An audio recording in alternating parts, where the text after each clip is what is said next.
breaking down everyday workplace issues and diagnosing the hidden sickness, not just the obvious symptom. Our hosts, James and Kobe.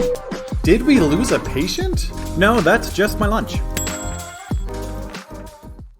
Hey, thanks for joining us. I'm Kobe, he's James. Let's get started with a question.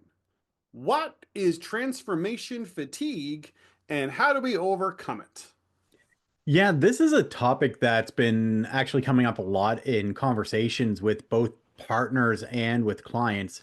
So, very basically, transformation fatigue is the resistance to implementing any new programs, ideas, solutions, really whatever, because of how many transformations have been forced upon the organization already.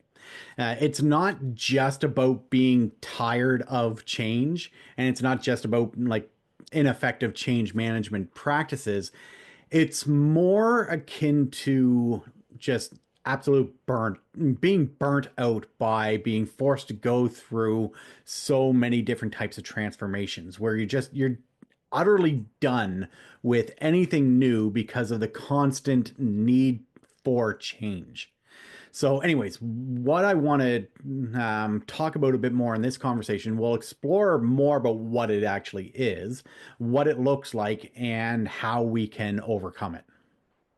Yeah, and I think it's good to kind of clarify that this idea of transformation fatigue isn't quite the same as like change fatigue. Yeah. Only because like when we typically understand change fatigue, it's more like we're going through like some kind of like organizational change, like something is happening, and we're kind of like midway through it, and people are just getting tired of it, Yeah. and they wanted to see, and they're just like, ugh, like Let's just get back to some level of normalcy. Like yeah, yeah, exactly. people Yeah, are it's just tired of the change that they're going through. yeah, it's a longing for normalcy. That's actually a good way to put it. But what we're talking about with transformation fatigue is fatigued tiredness, burnt out of the constant need to keep transforming, to keep making changes, or in a lot of cases, not necessarily about having to keep doing it. It's we keep trying to do transformative activities and they're just not working. The problems are existing, so we're trying something new, and it's a lot of it also has to do with the lack of success with Yeah. the efforts that they're having. So they just kind of need to keep trying new things. And a big reason why this is such a problem now is because of just the fact that, in 2020, everything changed. Hmm.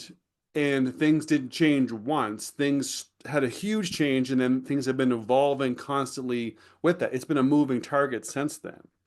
Yeah. And a lot of it is we're in 2025 now. We're coming up on, we're very close to the fifth anniversary of COVID, and people are just exhausted with all they've had to go through to try to have some level of stability or to adjust to the moving target needs that Hmm. is involving with the business world, with digital adoption, with the workforce. And it's just, it is this, this hitting an emotional wall and being Yeah. utterly burned out by all that we've had to go through before and what they have to kind of keep going through as stuff keeps evolving. Yeah, and you're right. It's not just about the transformation that was required because of COVID. Mhm. Because many companies are well past that after 5 years, right? Yes, that was a very disruptive and required us to do a lot of changes. But there's been a lot that has been forced upon us, changing expectations, changing technologies. As you said, digital adoptions, the widespread adoption of AI, more and more challenges around workforce stability. All of these require significant changes to how we operate our businesses. And many businesses have been actively trying to adjust. Mhm. And they've been implementing new solutions. They've been going to experts. They've been buying products. They've been buying services. They've been bringing in resources to try to address these things. And they're having many times at best mixed success Yeah. with I them. mean, Yeah, and I mean, like, and we work with supporting businesses, and we have a lot of partners and peers, and actually, and just even just fans of the podcast who are also in this kind of business support servicing piece. And what's really interesting is is this massive trend. And we talked about this a little bit in our recent episode about I think lessons to learn from 2024. That a lot of people in the business support services, consulting, that kind of stuff had a lot of contracts end or things abrupt or conversations abruptly end kind of in the summer to fall of 2024 because it was almost like businesses collectively hit their emotional limit Hmm. of the problems that these different consultants, these different people work with, and we're just like, you know what, we can't handle anymore. We're done. Thanks for your services to date, but we're moving past this issue. And it's been like a conversation that we keep having with people in this space of like just all of a sudden work dried up. It's harder to nail down contracts. People don't want to work with us anymore. And it's not because we haven't been showing success, we haven't been moving the needle. It's just because they just are exhausted from all they've had to go through for the few years, and they just don't want to have to do it anymore. Yeah. And it it makes sense logically when you look at what businesses are experiencing. If many times it's earnestly trying to solve a problem. Mhm. And seeing small gains is good, but not seeing the transformation that they are expecting or that they want, right? So when you are constantly trying to address a problem and you're not getting the results that you think that you should, then it creates a resistance to trying to address it again. Well, why would I keep going back to that same well Mhm. to keep addressing this problem when obviously it can't be fixed, or there are factors beyond my control, or so whatever it is, we're just going to move past it. We're Yeah. done trying to address this issue. We're going to deal with the consequences of it, and we're just going to move on. Yeah. And I think that that is definitely the language that businesses are kind of telling themselves and kind of talking how I'm sure it's how a lot of it is kind of being talked about internally. But this is kind of just getting to the heart of what this is that again, it's they've they started to feel that way because they hit that emotional wall. And again, and they've had a lack of success, or the success hasn't met their expectations. And it's because the fatigue in the burnout is creating emotional decision making. They are physically, mentally, emotionally exhausted. So now that's what's driving the bus is their emotional decision making. Out of sheer exhaustion, out of sheer disappointment, they're saying, forget the logic of the fact that, success takes time. You have to spend money to make money, all the kind of like, these the realities that People are know just that, and yeah. yeah. But they have decided, okay, I'm tired. I don't want this to be a problem anymore, in a sense, or I want us to move past this problem. So let's just move past it, and because because I'm tired, I'm fatigued. So that is a very emotional decision to make, and it throws logic out the window. But that's how burnout and stuff works: is you hit your logical limit, and then the emotion takes the wheel and takes a hard right into kind of like dropping stuff. But that's really it is what we say what it is that moving from logical to emotional exhaustion of we're just going to move past these issues and pretend these issues aren't issues anymore, or close our eyes and hope for the best. And that really is what we're talking about when we say transformation fatigue. So describing it, it's very negative, right? It sounds very negative, and it sounds so we it's important to talk about how do we get to this point? How does this become an issue? Where does it come from? And in my less than humble opinion, Um, One of the biggest factors driving transformation fatigue is performative solutions. Yeah. There are, and so we've talked about performative solutions before, but essentially many times, it's been a theme that we've seen, that we've been ranting against, that we've been trying to address, because it's so pervasive. And it's the idea that when we put a new program, process, transformation in place that tends to be dropped in without a strategy. Hmm. Oftentimes they are boxed solutions that, are sold to us as plug and play. Buy this one tool and you will fix your problem. They're the easy solutions that we get sold on. Um, they Often create relatively the inexpensive solutions, you know. oftentimes, yeah, but they create the rather than an outcome of change, it's an outcome of looking different on the surface Right.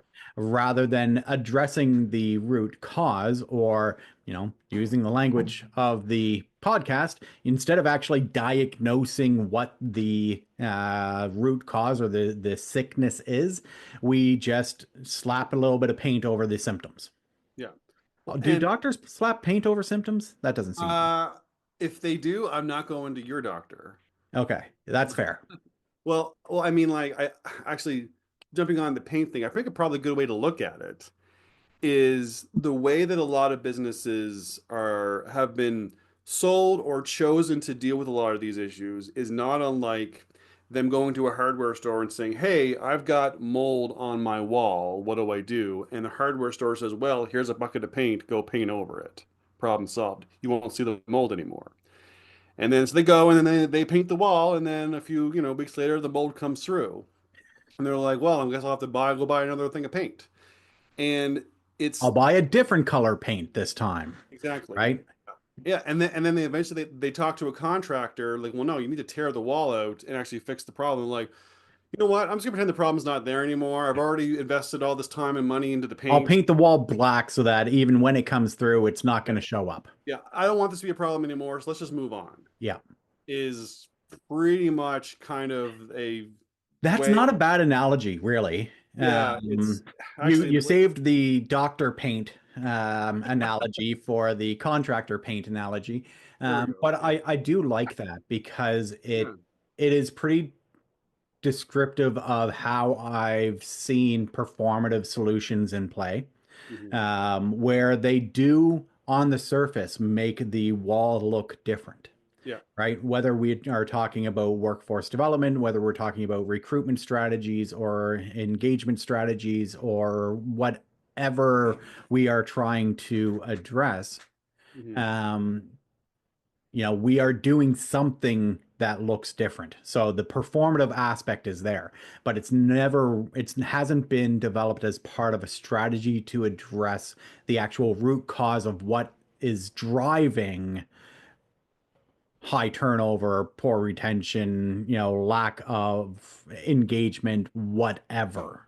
Yeah, but sometimes again, I do think that there are people and products out there selling, magic beans to magical solutions to these complex problems, and you know, it's they're selling the bucket of paint to fix the, they're to fix the As wall. long as people are willing to buy paint, they'll sell it.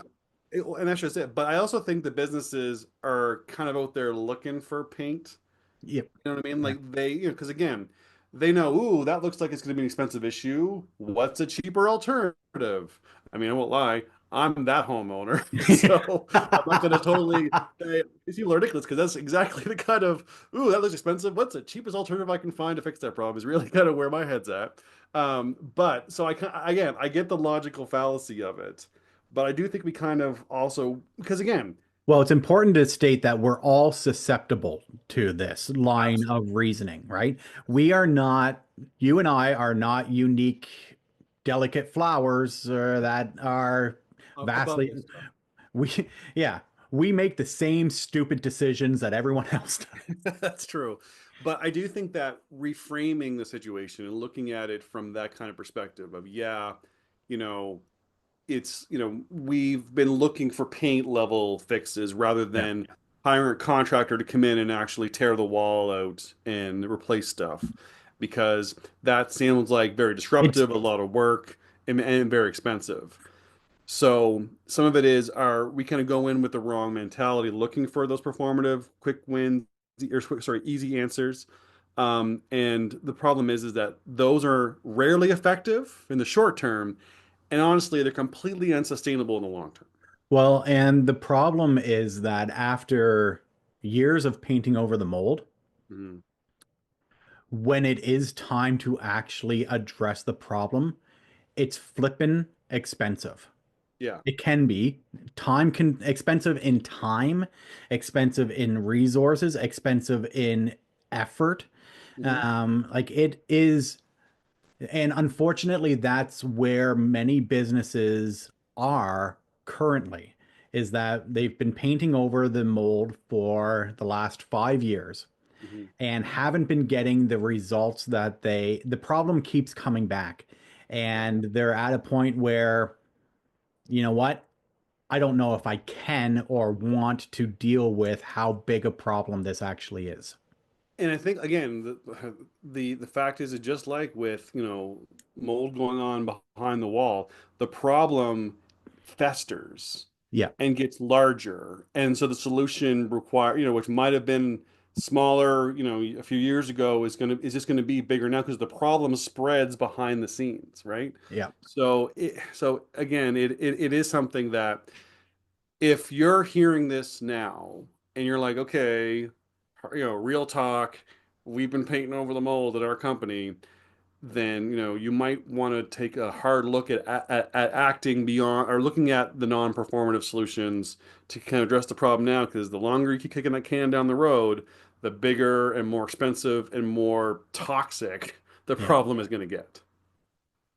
And yes, the only way to avoid performative solutions in my mind is to actually investigate the root cause, Yeah. right? Because what is a performative solution for one company could actually be the right solution to address the root cause of the problem for another company, right? And this is where, in conversations with clients, we've seen, well, I'm having a similar type of problem as my friend who owns a different type of business, and he did this activity and got some results from it. So I'm going to do the exact same thing that he did. Why is it not working for me? Well, because what the symptoms might look the same, but the Mhm. sickness is different. Yeah, exactly. And that's why when we do our engagements with new clients, we have to kind of convince them this is an important first step, but diagnostic tools, going in and assessing the situation to find those root causes and find your unique, to almost like show you how unique your situation Yeah. is often one of the most important things. And that's the difference between a performative solution and a strategic solution. Is if you're assuming that this one solution will work for everybody, it's performative. If someone's going in to look deeply into your specific, unique, complex situation and then provide you with customized answers based on that data, that's how you know you've moved Yeah. beyond performative. Because there needs to be strategy involved, right? Like we need to be it's funny how often we talk about the lack of strategy from a organizational or operational perspective because in any other part of our business it doesn't fly, right? You have to know like when I mean, we have procurement strategies and we we have have marketing strategies and we have all this other kind of stuff. But but yeah, we need strategies for how do we develop our workforce? How do we create a productive environment that people actually yeah, don't despise working in? yeah. Like yeah, our employee attraction and retention and performance and experience has to have the same depth of data of evidence-based strategy that our procurement does and that our Yeah. marketing does and kind of and our even our growth stuff. It all it what the level of rigor in one area is reflective of the area of the rigor needed in other areas. Yeah. So, Although all right. that is assuming that everybody is doing taking a strategic approach to marketing and market acquisition, and Yeah. I All think right.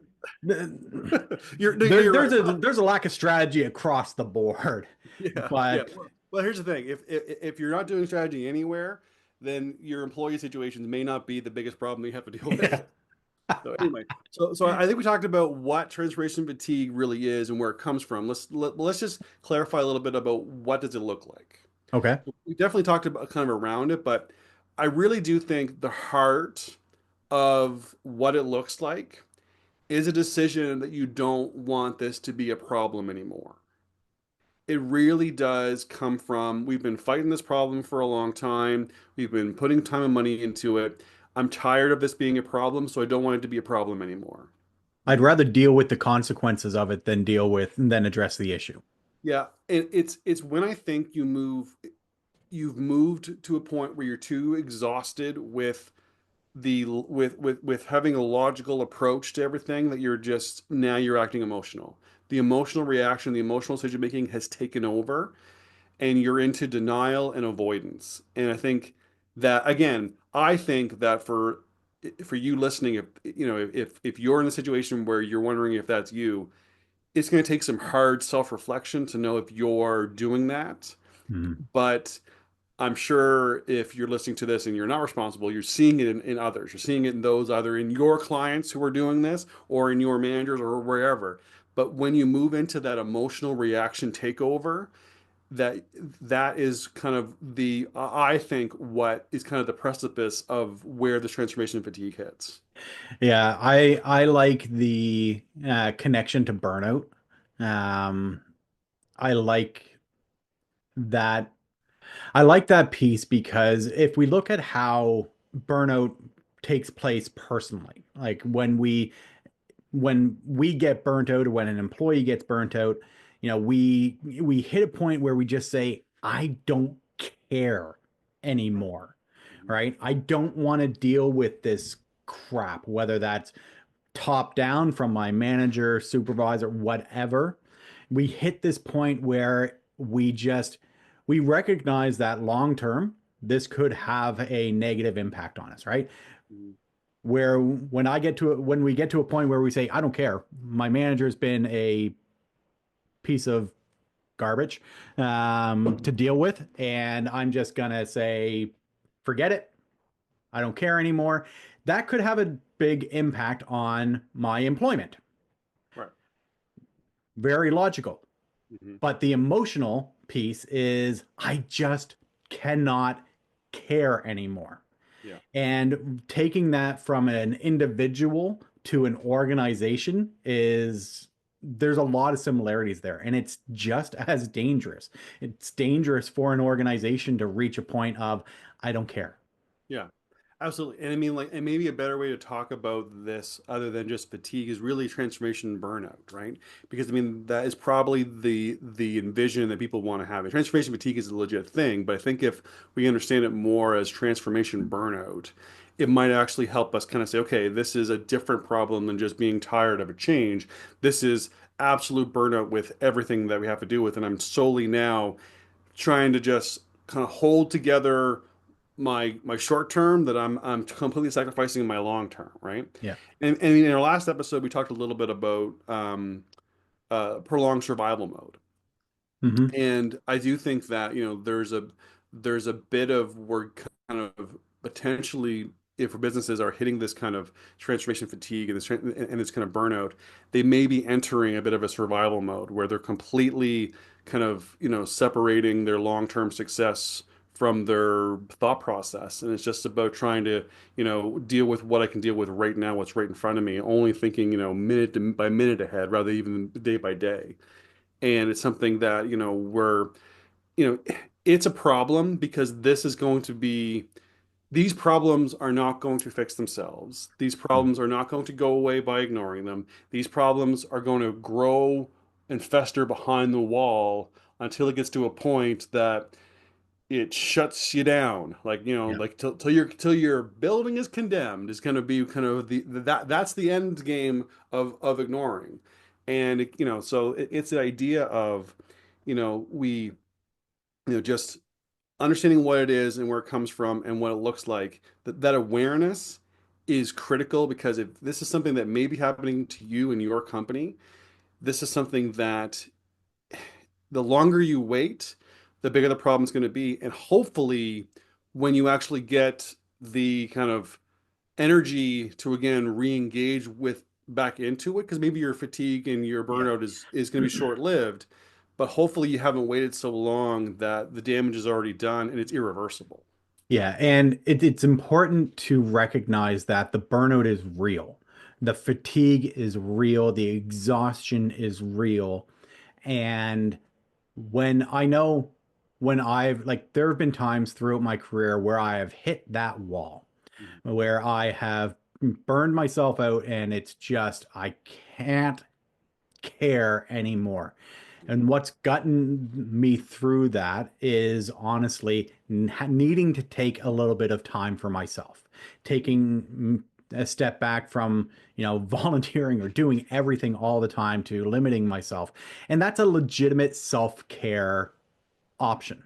The same can be done as a leader or executive. If you've hit that transformation fatigue, burnout stage, you might legitimately need some time to take it to catch your breath, essentially. But Yeah. you're right. When you come back at it, you need to come at it with a strategy of what am I trying to accomplish? How is this going to fit into the larger operational goals? Mhm. And what is actually driving the problem, Yeah. right? If your problem isn't a retention problem, your problem isn't a that you have high turnover. Your problem is what's causing people to leave, Yeah. right? Your problem isn't that you can't attract people. The problem is that there's something deeper than just the symptom that you are experiencing. So take the time that you need, but come back with a strategy of how do you actually want to accomplish these things and address the root cause of it. No, you're right, because I mean, getting specifically into like attraction and retention, if, you've been trying to deal with your attraction problems by investing in recruitment software, and and then you're tired, and Yeah. it hasn't fixed it, and you've been dumping more into it, and you're tired of you had to do all the digital adoption, everything else like that too, and it still isn't working, then it's about, you're right, take a step back, take a breather, and maybe be like, okay, is the problem, may is honestly, it's more likely an employee experience problem. Yeah. And you again, that solution of the recruitment software was the paint on the wall. And it's And not that these solutions aren't good.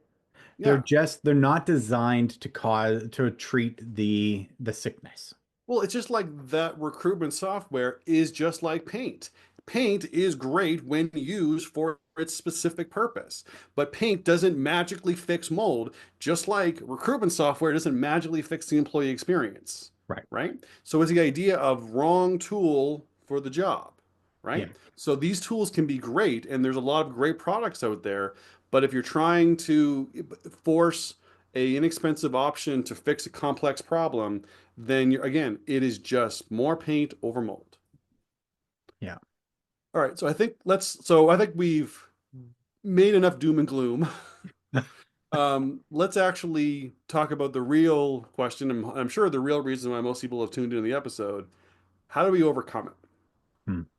And I think that your point about tying it to burnout is probably a great kind of roadmap for this issue. Because like we said, if you think about the company is kind of burned out the same way that an employee is, then kind of the strategies that we can use to kind of address burnout can often be some of the strategies that we use to kind of address this specific transformation fatigue and transformation burnout, right? And I think that step one it's really just kind of showing a little bit of empathy for the situation that people are in, right? Yeah. Because the thing is that you kind of have to acknowledge all that the company has gone through, all the leaders and the managers have had to go through, right?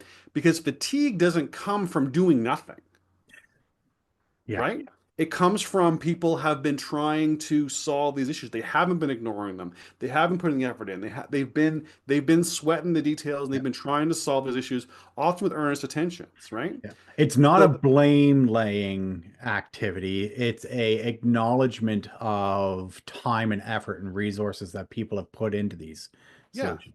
And again, I'm sure there have been improvements in some places. So Mhm. acknowledging how well things have been handled, how earnest the efforts have been in, and not, again, not just saying, well, you've been stupid every step of the way. Actually, like, saying, again, efforts have been made, time has been spent, money's been spent, and so the desire for improvements have always been there. And it's just, maybe kind of just again having a little bit of empathy for those that have put the effort into it, Yeah. to just kind of also again having some empathy and some compassion even for yourself, Yeah. and maybe even looking at, maybe I am pushing myself too hard, maybe I do need to take a step back, or maybe I do need to pass this on to someone else or whatever. But just having a little bit of compassion and empathy for the situation and for all that people have gone through is probably step one. Well, yes, I agree with you. And I think if we look at what often is a driving force of burnout is not just workload, but a lack of recognition or appreciation of effort along with workload, right? Yeah, right. So one thing, it's not a magic pill that will fix employee burnout either, but on this step to addressing it is, as you said, acknowledging what people have done, acknowledging that people have been working very hard to address these issues, Mhm. that and celebrating, even if the transformation hasn't been perfect, celebrating people's efforts is different than celebrating people's accomplishments. Mhm. Right? If you as the business owner have been the one driving this, then you need to give yourself some self-love, self-care, Yeah. and acknowledge that the constant effort is a good thing. Just because something didn't work perfectly doesn't mean failing at something does not make you a failure, Mhm. right? So acknowledging that you can do your best and you can quote unquote fail, but that doesn't mean that the whole thing is a failure, that your business is a failure, that you're whatever, right? Right. And extend that same level of grace to your employees who have been journeying with you through these frustrations. Yeah, no, I think it's an excellent point about failing and failure, because that's just it. Is again cutting yourself a little bit of slack and reframing it a bit. And again, if you're a consultant or someone kind of in the business support services field, kind of, then part of it is like, acknowledging with and your clients or have hit this transformation fatigue. Part of it is going to be just acknowledging with them the fact that, having some empathy for their situation, even though it's frustrating, to kind of watch them go through this. It's again just acknowledging that again, fatigue doesn't come from doing nothing, Yeah. and that that just kind of encouraging them in how well they may have handled this whole everything is chaos, the world changed, and we're all making it up as we go along, because there's no tried and true anymore, Yeah. and how they've handled that to date is something that might just give them a little bit of breathing room too, because it's all this stuff is keeping business owners and managers up at night, Yeah. and just acknowledging and normalizing that can be very helpful when trying to kind of take a deep breath and reframe the situation so we can look at a more strategic approach and kind of keep powering through the need for these transformations despite the burnout. Yeah, and for coaches or consultants working in this space, seeing their clients experiencing this problem, it's not that your solutions are necessarily performative. And it's Mhm. not that you're not necessarily addressing the issues. My recommendation would be to make sure that the client understands what's driving these issues, right? Because you may have a phenomenal program. You may have a Right. phenomenal area of expertise and be able to help them develop. I don't know what you're doing. Maybe you're doing internal communications and you can really develop these amazing processes and tools and resources and channels and collateral and content. But if that's not where the problem originates from, your client may not be getting that um, the results that you know are so effective. Right. And even a matter of making sure that they understand the problem to know that because they have probably asked for a quick fix. Likely. And one of the problems we run into this problem all the time. We're always struggling with how do we deal with it, is trying to acknowledge what the client wants while trying to encourage them to accept what they need because they are Let's used be to real. different things. When a client comes to you and tells you what they need, they don't have a sweet clue what they need. 9 times out of 10, they don't, they know what they want and they might know what their pain point is. More likely, they know what symptoms they're experiencing. But Yeah, yeah. yeah, So it is a challenge mhm, to convince a client that what they want may not actually be what's going to fix the problem for them. yeah, And we run into that frequently. we do absolutely. I don't have a good answer for you. So don't at me. Well, I think this does bring us to kind of the next step, which is really trying to encourage self-awareness, right? And when we say self-awareness, we often, talk about that in terms of having a bit of an objective view of the situation or of the person, right? So like when we talk about self-awareness in terms of like an individual burnout, sometimes it's about finding strengths that they can lean on and then identifying the weaknesses that are holding them back. That works in the way of organizational and transformation and burnout and fatigue and everything too, because if you go in and you can assess the situation, get a sit rep for what is going on in their organization. You can identify the strengths that the company can lean on Yeah. through the transformation while also identifying the real weaknesses that are what's holding them back. Because the thing is that whether you're talking about individual employee burnout or this transformation burnout, fatigue creates a tainted view of our current situation.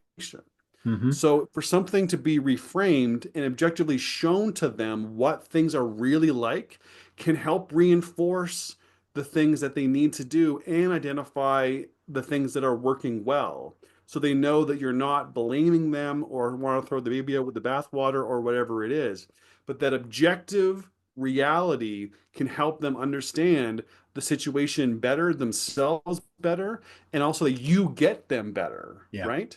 You understand their situation. You're not telling them, well, this is what works for everybody else, so it'll work for you. You're bringing them the kind of the self-awareness that they can stand on and go, okay, now that we actually truly understand, then we can move forward. Kind of like going back to the paint and the mold.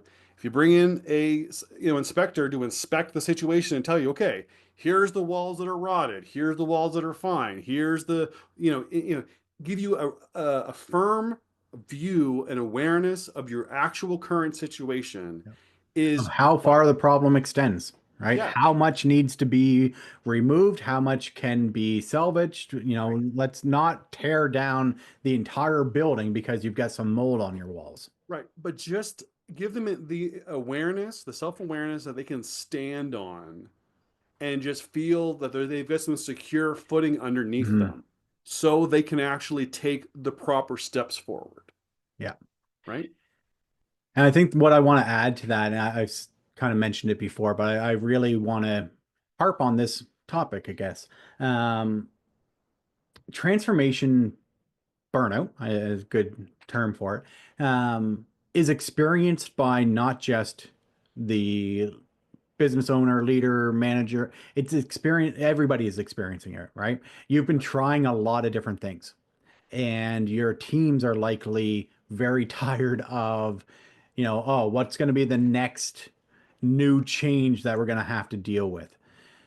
So extending them, celebrating what they've done, acknowledging the efforts that they've gone through, acknowledging the frustrations that come with that.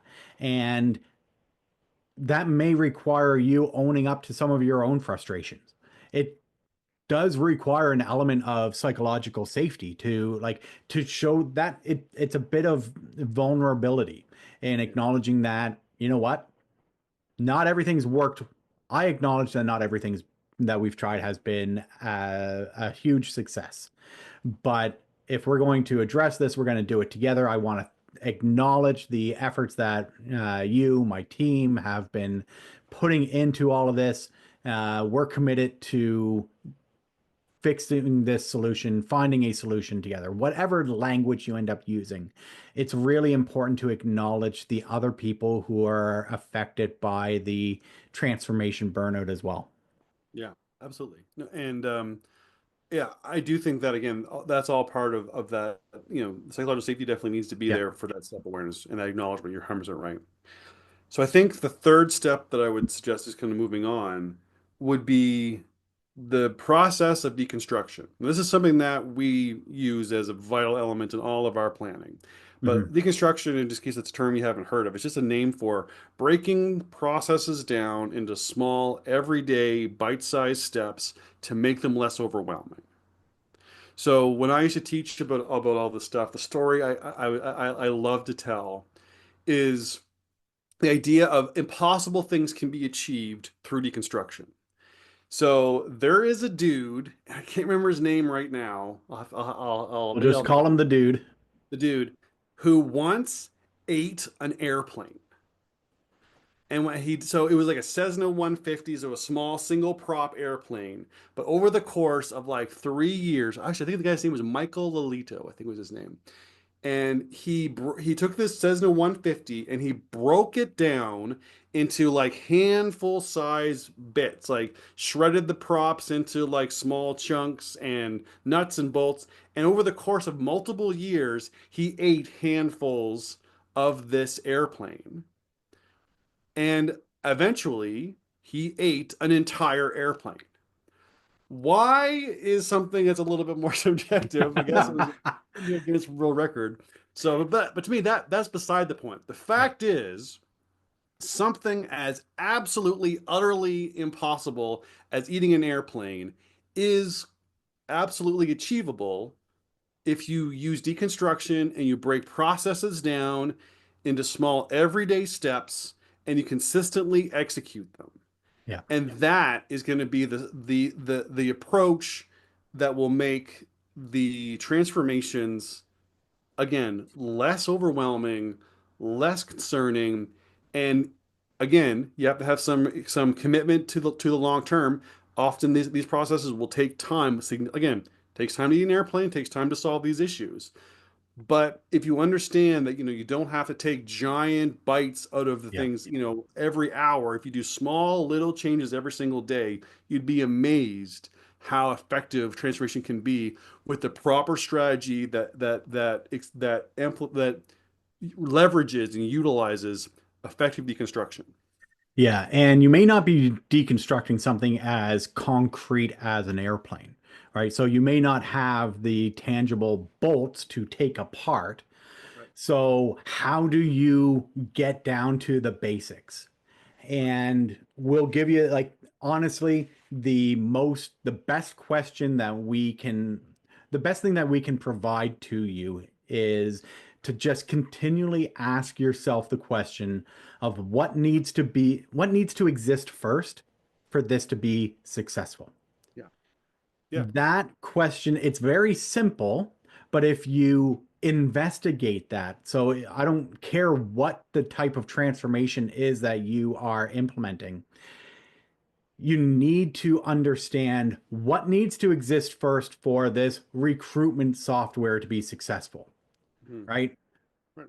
We need to understand and just keep going back. And once you ask that question once, okay, you're at a new stage. Cool. What needs to exist first for this now to be successful? And Right. just keep working your way back until you break it down into bite-size elements.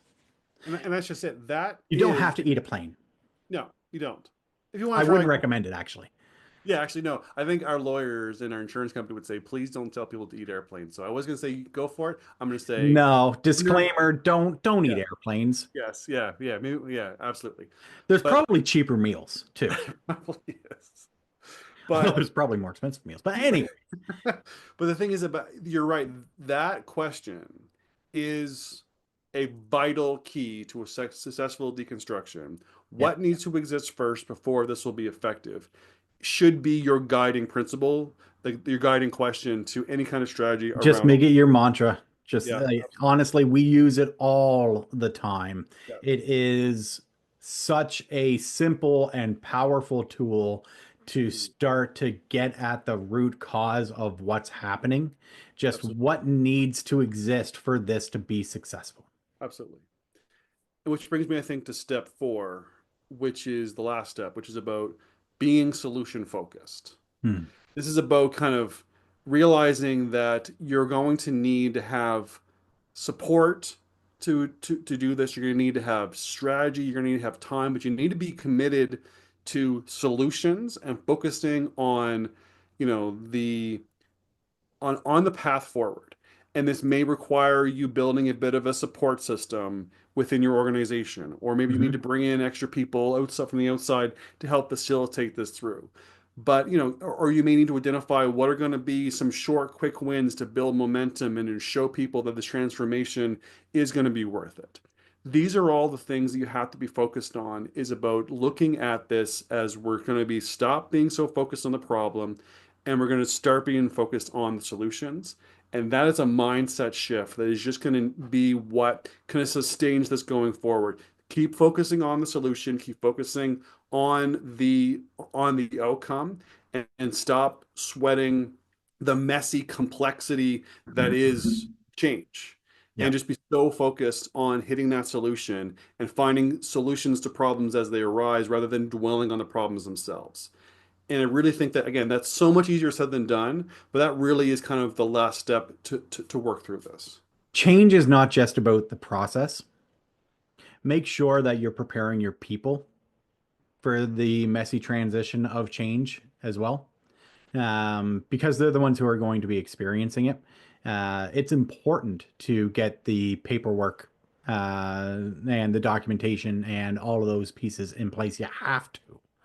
But Mhm. you also need to make sure that you are bringing your people along with you. So generate buy-in early, communicate often, and make sure that people understand the why behind the what.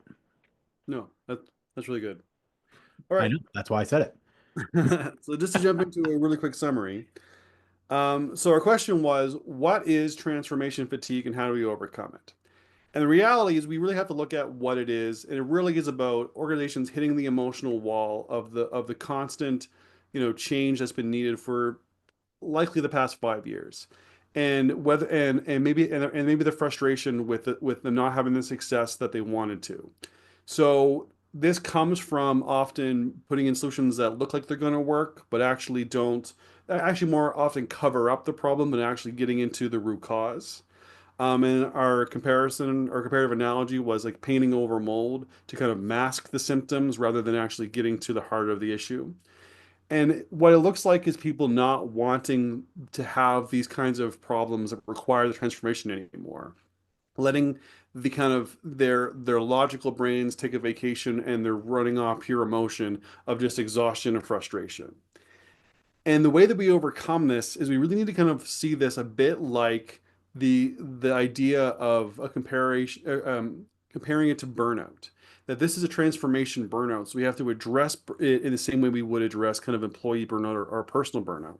And that starts with having some empathy, kind of acknowledging what we've gone through, because fatigue does not come from doing nothing.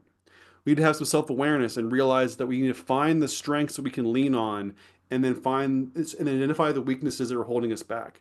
This comes from trying to have objective, views and tools that will give us a clear picture of the foundation that we have, of the sure footing that we need to take the first steps forward. And then once we kind of know that, we need to look at deconstruction, about breaking down these problems into small everyday steps to make them less overwhelming. And we need to have a solution-focused mentality that we're focused on the commitment to go forward, and we're looking to find solutions, not just keep identifying more problems. All right, so that about does it for us. For a full archive of the podcast and access the video version hosted on our YouTube channel, visit roman3.ca/podcast. Thanks for joining us. For more information on topics like these, don't forget to visit us at roman3.ca. Side effects of this podcast may include improved retention, high productivity, increased market share, employees breaking out in spontaneous dance, dry mouth, aversion to the sound of James's voice, desire to find a better podcast.